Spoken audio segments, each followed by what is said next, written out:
हमारा कबीला पूरा है बनाते हैं हमने, पर हर एक जोगी नहीं बना सकता बीन की। एक लौकी है, ये बीन वाला लौकी है, ये खारा है, इसका सालन नहीं बनता है। ये सिर्फ ये बीन के ही काम आती है ये लौकी। तो फिर उनको बीन को हम बनाते, लकड़ी है हमारे पास, जबल का लकड़ी होता है, उसमें सोराख निकालते हैं। लोहे का सीख है हमारे पास, उसमें सोराख निकालते हैं। फिर कद्दू को हमने उनको बनाते हैं, उसका किचरा बिचरा निकालते हैं। फिर उसको बना के कंगोर है, वो नड़ है, वो कंगोर उसमें लगाते हैं। तो उसमें फिर हमने बना के उसको बजाते हैं।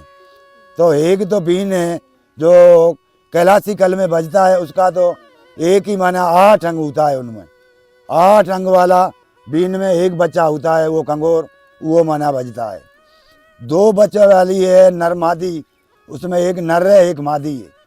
उसमें बाबा उस सिंधी मुशेकी के लिए वो 2 बच्चों वाली मुरली बीन है, तो उसको हमने रिले करते हैं। फिर माखी का मोम है हमारे पास, उनको हमने पक्का करके अच्छे नमूने से उन मोम को बना के फिर कद्दू के अंदर वो बीन हमारी वो नरमादी का है लकड़ी वो लगा के फिर मोम को हमने चिमड़ा देते हैं ऐसे।